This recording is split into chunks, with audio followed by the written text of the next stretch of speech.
everyone, this is Matt. Welcome back to Touchgrass Gardening. Today we're going to talk about mulberries, which is one of the easiest and best trees to start your food forest with, but has some things you need to think about before you put it in your backyard. So let's talk about it.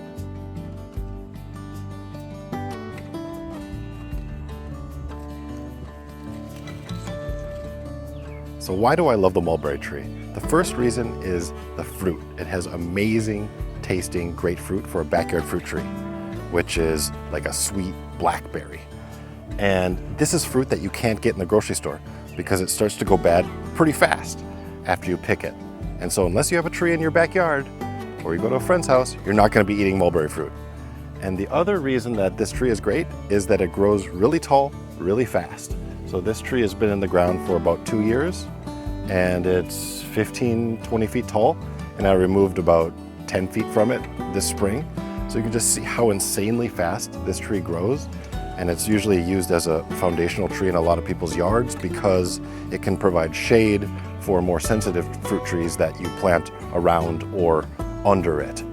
And so the final reason that it's a nice tree is that it's easy to take care of. It's one that you really don't have to water much at all once it's established. I water this every 2 weeks, basically. In the summer, a little bit more, but it is so hardy. It grows super fast. It's gonna look for other water sources. So it's really not one that you need to think about caring for while it's growing.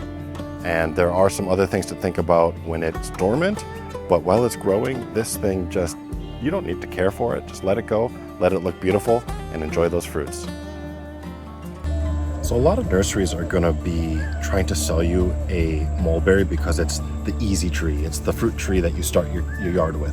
But there's some things to really consider before just putting a bunch of mulberries in your yard and saying that's how I want to start my yard. Because they're huge trees. And it's not just the trees themselves, but the root system that's under the tree. And so this tree, you don't see a bunch of roots everywhere, but they're going out there and it's in your yard. And so you want to think about what you want to put around this tree. If you really think that you're going to put a bunch of sensitive tropicals in the ground next to this tree, think again, because this tree will get its roots into those trees and it'll take all the nutrients and kill those sensitive trees. So for me, I don't really have my sensitive tropicals around this tree. I have some citrus, I have a sapote, I have a eucalyptus, but I don't have things like a lychee or a longan or a mango around this tree for that reason. The other reason that some people might think, oh, this is a great tree with tons of fruit, these fruits stain. So if you have this, by your travertine white pool or any other place that could stain, like your driveway is going to be purple for months out of the year, and it's pretty hard to get out. And these fruits are delicious, like a blackberry, but they really do stain both your hands, your mouth, and anything that it falls on. And a lot of these fruits are going to be eaten by birds. Birds love mulberries, and so they take them around when they're flying. They drop them in different places around your yard, and they poop everywhere, and their poop turns purple, and it stains everything. And so if you put this right next to your house, next to your sidewalks, driveway, think again. I would not recommend it. So I have this pretty far out in my backyard where that sort of thing isn't going to happen. And then the third reason that mulberry isn't seen as, in my view, the easiest tree out there is you're going to be pruning this heavily every spring. And if you're not comfortable with a lopper, just cutting huge parts of your tree off, this tree is going to stress you out, because I cut it down to about here in the spring and it's double the size already, and we're just in May. So this tree is just a prolific grower in both fruit and size, and so you can just let it go get huge, but then you're not going to get a lot of the fruit. So my recommendation is you keep it small, cut it back each spring, and then you can pick all the fruit basically by hand. Some people like to shake the tree, put a tarp down, and then collect the fruit. But if you want a huge tree with the shade and that, then you can let it go. But otherwise, Like, get comfortable with your lopper, and then you can love your mulberry tree. But again, there are reasons that this tree might not be just the easiest, most perfect tree ever, and those are the ones that I just outlined.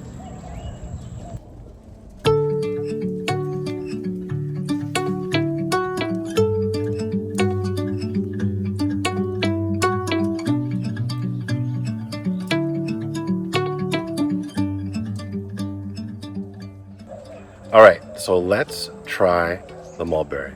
This mulberry is a Pakistan mulberry. It's probably the most common and well-known mulberry there is. And they start out green like most mulberries, then they turn purple, and they get big, kind of like the length of a finger. And they're sweet, like a blackberry, but in my opinion, even sweeter.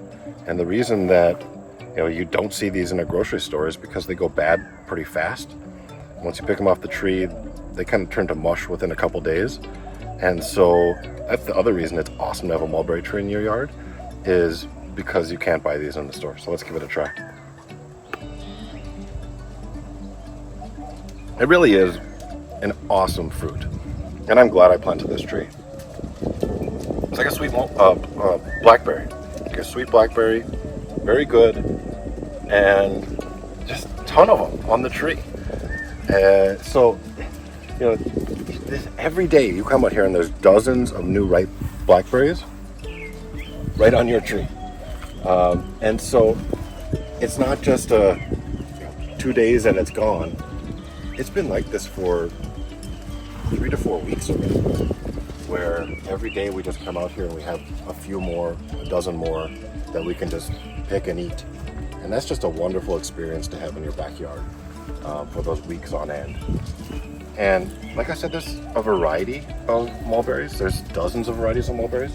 And there's 2 nurseries in the Phoenix area, if you're in the Phoenix area, that I know of, that you can go to and try various mulberries. There's the Tropical Concept in downtown Phoenix, and then there's the Queen Creek Tropicals here in Queen Creek where I live. And they have several varieties of mulberries. You can just go there in May when mulberries are ripe and try them. And they let you try them because they want to sell you trees.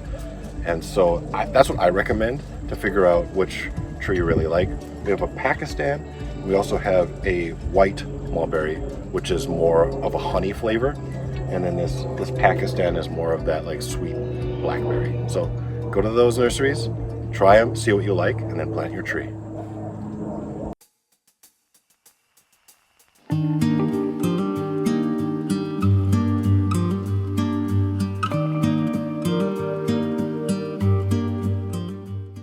So in addition to the Pakistan mulberry, we also have a white mulberry, which is known as a green mulberry as well. And it's quite different, and that's why we chose this one in contrast to the Pakistan. This one, it has a honey flavor to it, which is different than the sweet blackberry of the Pakistan. And also the mulberries themselves are a different color, so they stay green. I wish I could show you one, but my daughter ate every single one off of this tree because it's within her reach. And this tree is really nice as well if you're thinking about how do I prevent staining all over my driveway or pool, because the mulberries themselves, they just don't leave that type of stain that the purple mulberries do. So if you think about, for us at least, 2 mulberries for a yard I think is enough, because otherwise you're just gonna have too many mulberries. A nice contrast between a purple one and then a white or green one like this one, and then you get both the taste, the color, and really a nice contrast in terms of mulberries for your family and your backyard garden.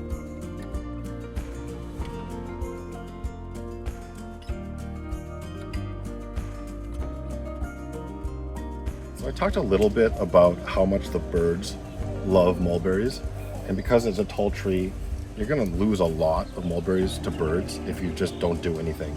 So what we did this year is we added this bird scare tape, and this helped a little bit, but my daughter and I had this idea of setting up a Halloween decoration to scare the birds away.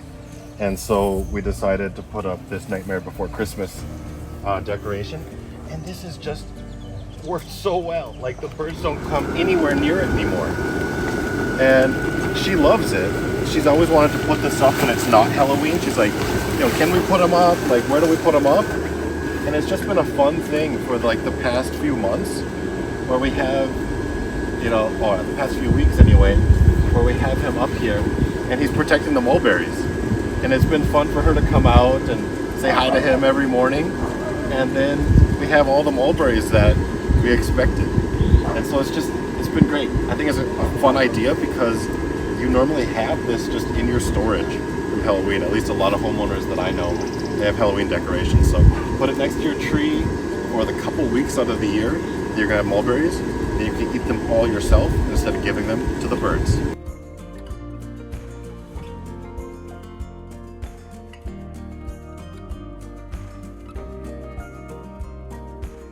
The other thing I wanted to mention is the leaves of the mulberry. Not only are they big and beautiful, but they're also really important in agriculture, particularly in the silk industry in Asia, where they're used to feed silkworms. Now, I don't have a silkworm farm in my yard, but I love using these leaves as well. It's a deciduous tree. It loses its leaves every year, and I like using them for mulch because they break up really well. They don't stay as one big leaf like a citrus, but you can kind of crunch them together and then throw them down, and they just become great mulch. So that's another reason that leaves of the mulberry are just awesome.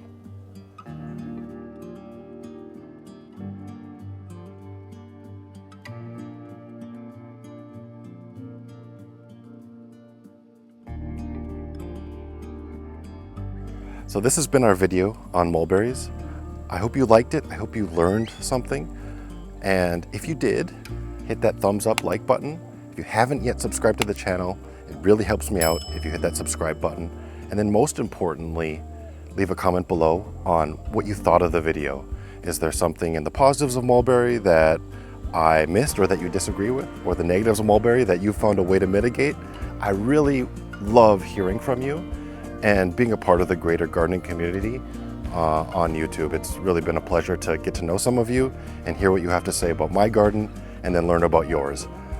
So leave a comment below and I'll see you again next time.